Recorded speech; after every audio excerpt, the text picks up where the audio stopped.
pas de check avec des gens comme toi. De retour avec un autre défi de 3 heures du matin, les gars. Il y a tellement de belles filles ici, mais aucune d'elles ne m'a donné une chance.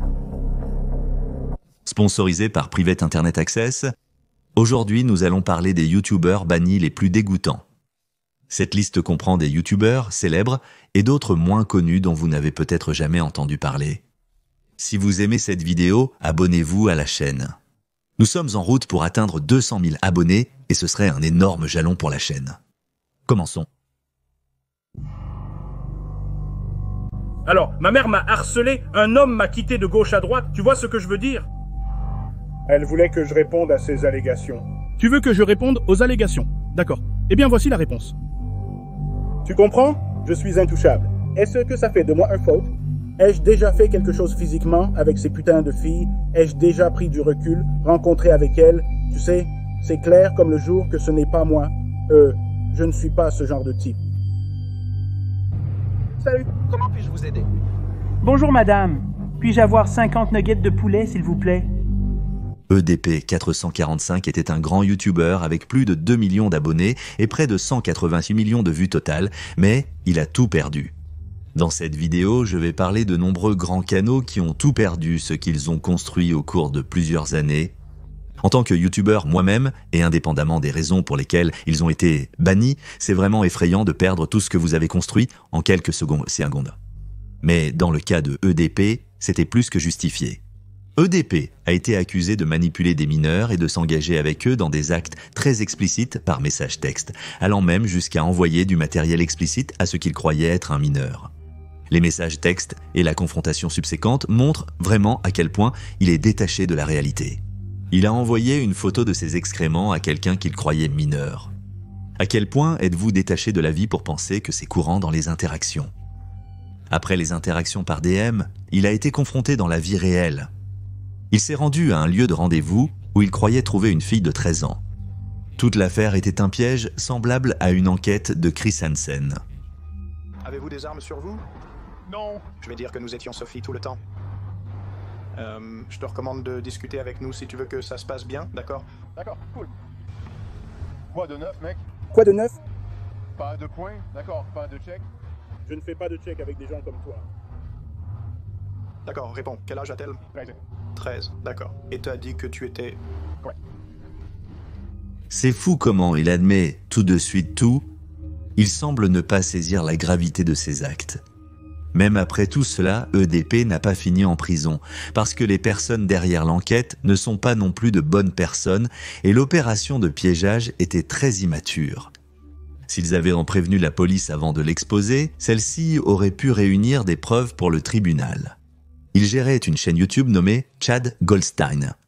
Je ne dis pas que cette vidéo exposée n'a pas complètement ruiné la carrière de EDP, mais il aurait facilement pu aller en prison. Si les personnes derrière l'enquête n'étaient pas elles-mêmes impliquées dans la controverse, comme appeler la hotline Black Lives Matter et dire le mot haine plusieurs fois. Je suis désolé de vous interrompre à nouveau. Une autre chose. La raison pour laquelle cette vidéo a pris tant de temps à sortir est parce qu'il voulait attendre qu'elle soit entièrement monétisée. C'est donc pour cela qu'il a continué à la surestimer. Et la raison pour laquelle il a continué à la repousser car elle n'aurait pas de publicité complète. Comme s'il faisait une bonne chose de la pire des manières possibles. Cela donnait l'impression que ces personnes faisaient tout cela uniquement pour l'argent et l'attention, et non pour faire ce qui est juste. Je ne vais pas trop approfondir les messages textes ou la rencontre, mais parlons brièvement des conséquences. EDP a visiblement été banni de YouTube, mais a tenté de revenir plusieurs fois sur les réseaux sociaux. Malgré ses nombreuses tentatives de retour, il a été banni sur le champ. Pour d'autres, c'était insuffisant. Des gens le traquaient dans la vie réelle pour ruiner complètement sa vie. S'il était pris à travailler, on appelait les responsables pour son renvoi. S'il louait un appartement, le propriétaire de l'immeuble le mettait à la porte après avoir reçu de nombreuses plaintes.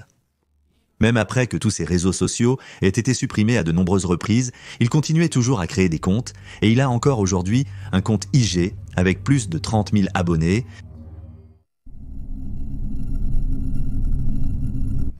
Adventures était une chaîne YouTube américaine destinée aux enfants. La fondatrice de la chaîne est de Michelle Hobson qui s'occupe des coulisses des vidéos et les enfants dans les vidéos sont adoptés par elle.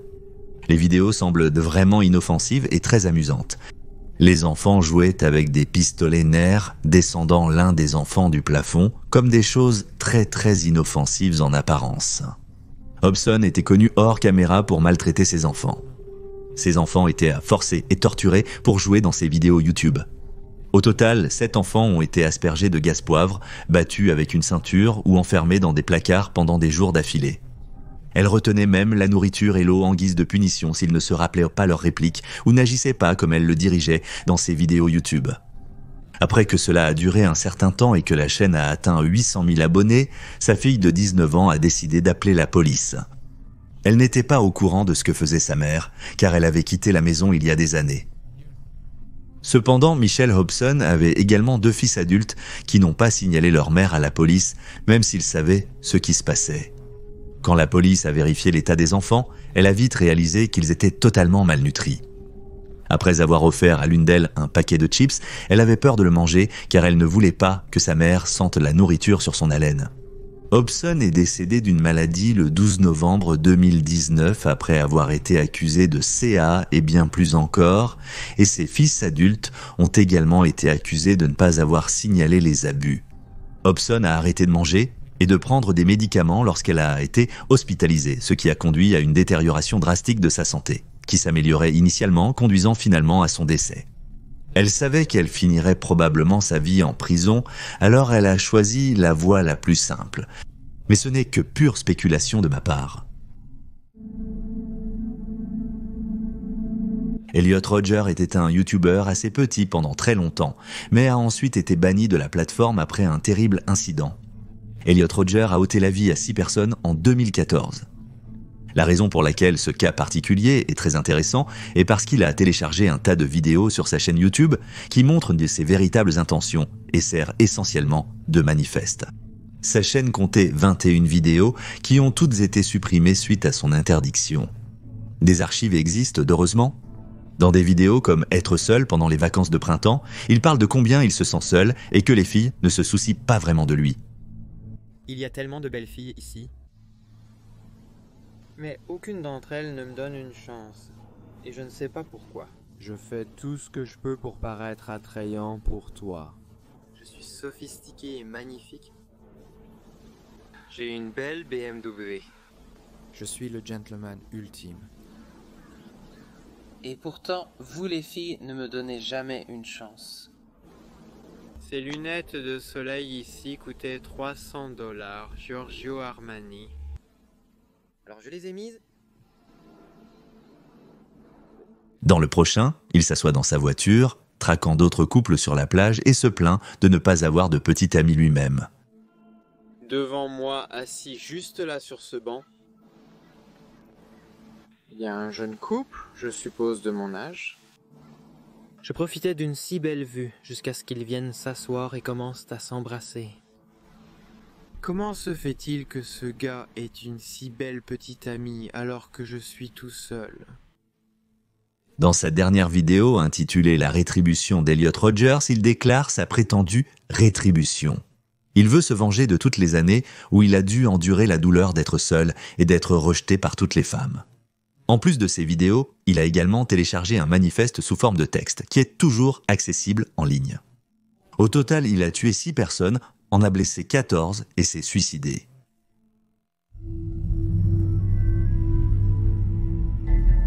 Que Google est l'une des entreprises les plus riches. Dans le monde, beaucoup de gens pensent bien que Google fait partie des Illuminati. Alors que je me renseignais sur JStation pour cette vidéo, j'ai vraiment eu l'impression qu'il était juste un énorme troll, sachant parfaitement ce qu'il fait, mais il semble vraiment être authentique. Le 12 mars 2021, JStation a été complètement banni de YouTube. JStation était surtout connu pour ses défis à 3h du matin. Il attend essentiellement qu'une célébrité meure, et littéralement le lendemain, il fait une vidéo de défi à 3h du matin avec un Ouija, essayant d'obtenir un message spirituel de la célébrité. Il l'a fait à Mac Miller et Dixie6 Tentation. Imaginez voir cela en tant que membre de leur famille. Cependant, il a essuyé de nombreuses critiques suite à sa vidéo sur Etika. Vous connaissez peut-être Etika et ce qui lui est arrivé. Il était un diffuseur en direct extrêmement divertissant et avait une énorme base de fans très fidèles. Mais après son décès, des invités ont fait une autre vidéo de défi 3M seulement un jour après l'annonce.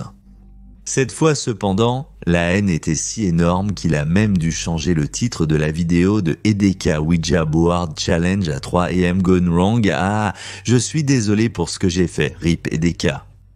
Aussi fou que tout cela puisse paraître, dans la même vidéo où il a exploité la mort d'EDK pour des vues, il craint que les gens ne fassent que des vidéos de planches Ouija 3000 sur lui pour se moquer de lui pour les avoir faites sur des célébrités. Voici le clip, je ne plaisante pas. Je ne veux pas que les gens fassent des vidéos YouTube sur moi. Littéralement, je pensais que j'allais mourir et dans ma tête, je pensais, mec, les gens penseront-ils que c'est une blague? Que vont-ils faire, mec? Je pensais que j'étais sur le point de mourir.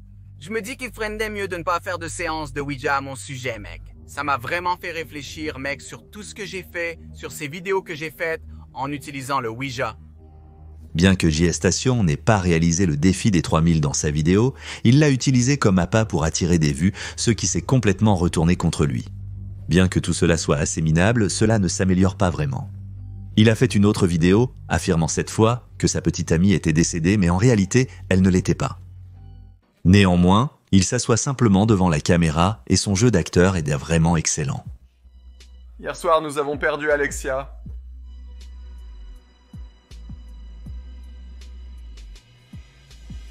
Mon gars s'essuie le coin de l'œil. Ça doit juste être une parodie à ce stade. Il est impossible qu'il ne réalise pas ce qu'il fait. Comme vous le savez probablement, nous avions une chaîne ensemble appelée Dream Team. Nous venons d'atteindre 300 000 abonnés. Son rêve était simplement d'obtenir 1 million d'abonnés et nous étions si proches de le faire, les gars. C'était son rêve d'obtenir 1 million d'abonnés, donc... Juste pour ceux qui ne comprennent pas ce qu'il essaye d'ici, il fait la promotion d'une deuxième chaîne qu'il veut atteindre 1 million d'abonnés pour plus de revenus publicitaires. Il dit que c'était le dernier souhait de sa petite amie, incitant les gens à aller s'abonner. Je ne comprends vraiment pas pourquoi il utilise de telles tactiques sales pour obtenir de plus en plus de vues et d'abonnés. Je veux dire, il se débrouillait assez bien, même si le contenu était déjà assez controversé, mais pourquoi aller à une telle longueur quand vous gagnez déjà des millions? Je ne comprends tout simplement pas. Il a même créé une fausse tombe et inventé une histoire d'accident de voiture mortel pour sa petite amie. J'ai pris cette photo d'Alexia dans ma maison. Regardez-la, elle était toujours si heureuse. Et encore une fois, il a demandé aux gens de s'abonner à sa autre chaîne. Merci beaucoup à vous tous pour votre soutien, surtout sur ma chaîne et celle d'Alexia, Dream Team. Elle voulait juste atteindre 1 million d'abonnés, nous travaillons si dur. Le lien sera dans la description, les gars, je sais qu'elle l'aurait voulu. Il a donc utilisé son prétendu décès tant de fois maintenant pour obtenir des abonnés sur l'autre chaîne, mais ce gars est tout simplement imparable. Il a fait une autre vidéo à son sujet. Les gars, de retour avec un autre défi de 3 h du matin, comme vous le savez, ma petite amie Alexia vient de décéder dans un accident tragique. C'est l'un des nombreux extraits qui m'ont quelque peu convaincu qu'il n'est qu'un troll. Sélectionnez le bouton maintenant, les gars. Un like équivaut à une prière pour Alexia, les gars. Repose en paix. C'est un mème courant, et je pense qu'il troll ici, mais honnêtement, aucune idée. Quoi qu'il en soit, la vidéo n'est pas très captivante. La vidéo se compose de beaucoup de moments truqués et mis en scène, très similaires à ses autres vidéos. Après un certain temps, cependant, Muda de Some Ordinary Gamers a fait une vidéo appelant la police de Toronto pour demander si la petite amie de J-Station est vraiment décédée. À Toronto, personne portant ce nom spécifiquement n'a subi aucune forme de décès, n'est-ce pas? J'ai une Alexia, mais il n'y a pas de mort là-dedans. Après avoir révélé cela, un YouTuber perdrait presque sa carrière. Mais comme l'audience de J-Station, principalement composée d'enfants, le contre-coup n'a rien fait sauf à booster encore plus sa carrière.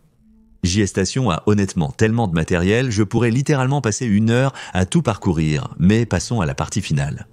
Après que J-Station a été accusé de nombreuses fois de violation de propriété pour ses défis de 24 heures, où il se rendait dans des propriétés et y restait toute une journée, la police a contacté YouTube, ce qui a conduit à la démonétisation de la chaîne de J-Station. Il a tenté d'éviter cette décision en lançant d'autres chaînes qui ont aussi été démonétisées. Suite à une dispute avec sa copine, il a perdu son dernier moyen de gagner de l'argent. Je dois publier sur cette chaîne, que ce soit moi ou Alexia qui l'ayons construite ou non. C'est la seule chose que j'ai. Que tu me détestes ou non, ou que tu détestes mes actions passées, j'ai déjà tiré des leçons. Vivre, mec. Je suis un être humain. Je suis assis dans ma voiture en ce moment. Je viens de rompre avec ma petite amie. J'ai des sentiments, mec. Je suis foutu. Je suis triste, mec. Je suis réellement triste. Je pense que c'est la première vidéo que j'ai vue de lui où il semble vraiment être authentique et ne pas jouer un personnage. Je suppose qu'en dernier recours, très désespéré, il a renommé la chaîne en 666, mais elle a été rapidement supprimée, ainsi que toutes les autres chaînes qu'il a jamais possédées. Car se faire bannir une chaîne signifie que vous ne pouvez plus posséder une chaîne YouTube. Alors, quelles sont les informations actuelles ? Eh bien, selon lui, il est maintenant dans le secteur immobilier, essayant d'atteindre $1 milliard. Il a tenté à plusieurs reprises de revenir sur YouTube avec des vidéos de rénovation de maisons, mais a échoué jusqu'à présent. Alors, celui-ci est en fait un phénomène, principalement couvert en espagnol et non en anglais, donc vous pourriez ne pas être familier avec cela.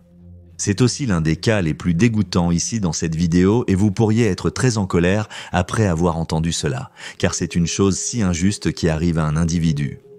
La youtubeuse Yostop a admis avoir reçu, joué et stocké une vidéo d'une jeune fille de 16 ans se faisant attribuer en bande par 4 hommes. C'est déjà extrêmement étrange et évidemment illégal et en même temps c'est classé comme pédopornographie selon la loi, puisque la victime dans la vidéo était mineure. La victime elle-même a signalé la youtubeuse à la police. Dans l'une de ses vidéos YouTube, elle admet même que tout était de sa faute et a quand même décidé de blâmer la victime. Le truc fou, c'est qu'elle avait 5,6 millions d'abonnés avant d'être exclue de la plateforme. Ce qui s'est exactement passé, après avoir utilisé et enregistré la jeune fille de 16 ans, les hommes ont publié la vidéo sur les réseaux sociaux. Yostov a ensuite discuté de l'enregistrement et insulté la victime lors d'une vidéo diffusée à ses millions d'abonnés. De là, la vidéo incriminante a évidemment pris de l'élan et a été partagée sur tous les sites explicites. En raison de la vidéo que Yostov a faite, il y a même eu une campagne de harcèlement contre la victime, ce qui a abouti à ce qu'elle soit battue dans la vie réelle par un groupe de filles. Cela a également été filmé et partagé sur les réseaux sociaux, alors que Yostov était accusé d'être responsable de tout cela. Elle a simplement affirmé qu'elle n'avait aucune implication dans tout cela et que cela n'avait rien à voir avec elle. Néanmoins, les avocats de la victime soutiennent maintenant que Yostop a admis avoir reçu, visionné et stocké cette vidéo sur son téléphone portable, ce qui constitue une infraction de CP. Elle risque une peine de 7 à 14 ans si elle est reconnue coupable, mais pourrait conclure un accord et éviter de passer devant le tribunal. Mais les auteurs ne font pas vraiment face à des poursuites, seulement à des enquêtes. Une victoire est que Joseph a perdu beaucoup de followers sur les réseaux sociaux depuis que sa chaîne YouTube a été bannie. Il n'est pas encore décidé si elle ira en prison ou non.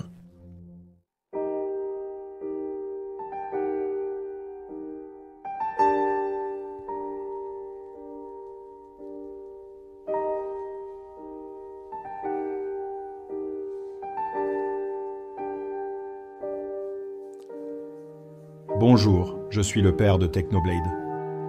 Il a écrit un message et m'a demandé de vous le lire. Je suis certain que vous avez presque tous vu cette vidéo. C'est la dernière vidéo qui a été mise en ligne sur la chaîne de Technoblade, un YouTuber connu pour ses vidéos de Minecraft qui est décédé. Owen avait lui-même une chaîne YouTube qu'il utilisait pour attirer l'attention sur le décès de Technoblade pour obtenir des vues, de l'attention et des revenus publicitaires. Incroyablement, It's Owen comptait plus de 3 millions d'abonnés. Je n'ai aucune idée de comment il a réussi à faire grandir cette chaîne à un tel jalon pour finir par utiliser la mort d'un autre YouTuber pour attirer l'attention. C'est tout simplement stupéfiant. En fait, si nous regardons son Twitter, il a fait de nombreux tweets disant qu'il est prêt à vendre des chaînes avec plus d'1 million d'abonnés et leur bouton de lecture. Il est donc probable qu'il achète simplement les chaînes, attire un tas de vidéos, les revend et ainsi de suite. Ce n'est que spéculation de ma part, mais ça aurait du sens. Pour être équitable, Owen n'était qu'un des nombreux YouTubeurs à évoquer la mort de Technoblade. De nombreuses autres chaînes le faisaient également. Mais une vidéo mettant en lumière Technoblade ne suffisait pas. Ces chaînes téléchargeraient 10 ou 20 vidéos pour exploiter pleinement son décès. Après avoir été dénoncé par des chaînes plus importantes comme Critical, sa chaîne a déjà été supprimée et il suppliait qu'elle soit rétablie sur Twitter. Comme vous ne pouvez pas créer une nouvelle chaîne après votre interdiction initiale, il a prétendu que la nouvelle chaîne est possédée par son père et non par lui-même. Tentative désespérée de contourner les directives, mais sans succès, sa chaîne principale reste bannie. Kamarjisza était un ancien youtubeur polonais et faisait principalement des vlogs sur sa chaîne. En 2021, il a été définitivement banni de YouTube. Alors qu'est-ce qui s'est passé ? Il a fait une vidéo de défi où lui et ses amis donnaient à un autre gars des défis ridicules et difficiles comme casser des briques avec sa tête, manger de la litière pour chat, nager dans les eaux usées ou sauter dans une poubelle depuis le balcon.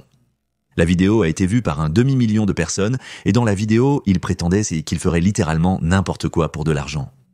Après quelques jours, il s'est avéré que le gars qui relevait ces défis était intellectuellement handicapé. La sœur de la caméra a affirmé qu'il ignorait que de nombreux youtubeurs le boycottaient à cause de cette vidéo.